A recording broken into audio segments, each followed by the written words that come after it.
Prophet said, لا تقوم الساعة حتى تزول الجبال عن أماكنها. The end of time won't come until you see mountains removed from their places. When I was in Mecca, there's mountains have been removed from Mecca. Quwa'iquan, one of the mountains that's known as the Ahad al-Akhshabain.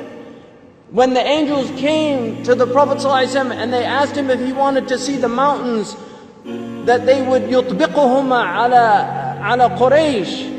One of them was Abi Qubays and the other was Quwa'iquan. Quwa'iquan has been removed. It's gone. It's no longer there. The mountain is gone. A mountain that the Prophet ﷺ walked in its shade. A mountain that the Prophet ﷺ probably climbed as a boy. This mountain is now removed. Then the Prophet ﷺ said, لا تقوم الساعة حتى تزول الجبال عن أماكنها.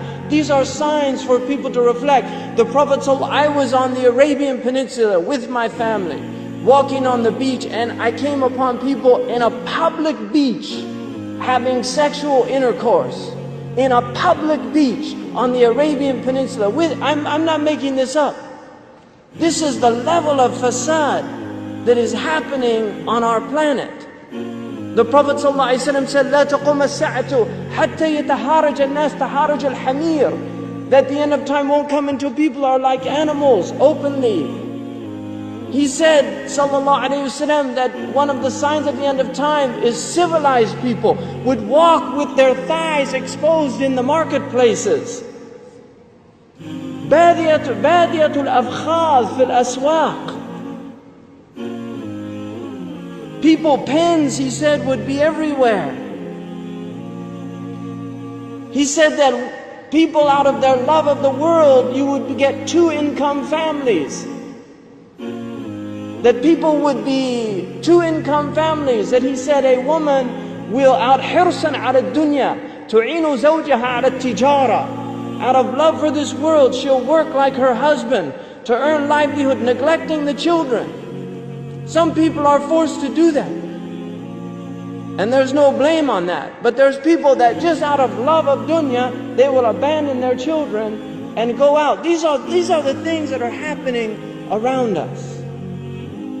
He told us that towards the end of time, you will see the people of the ala, ri'asha yatatawaluna fil bunyan. He said there will be poor people who were the desert people, and they were poor and they were taking care of goats and animals, and then they'll begin to build huge buildings. These are signs before your very eyes. We're seeing signs of our Prophet ﷺ. He told us that you will see the buildings of Mecca reach the mountaintops. The buildings of Mecca will reach the mountaintops.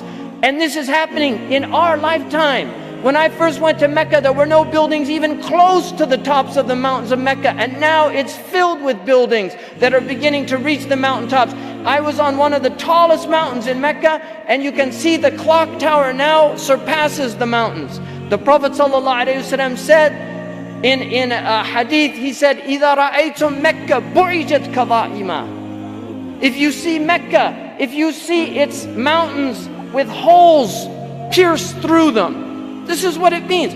بُعِجَتْ كَظَائِمًا وَيَتَسَاوَى بُنْيَانُهَا رُؤُوسَ جِبَالِهَا. And you see the buildings reach or in a riwayah ta'lu, they will actually surpass the mountaintops. And then he said, فَقَدْ أَظَلَّتَ السَّاعَةُ. It means that the sa'a has cast its shadow. Imam As-Suyuti says in this, هي عبارة عن دنو الساعة. It means that the hour is near, it's coming close. But if you took that literally, and in hadith tradition, in the usuli tradition, Asr al-Kalam al-Haqiqa, that if the Prophet says something, you should always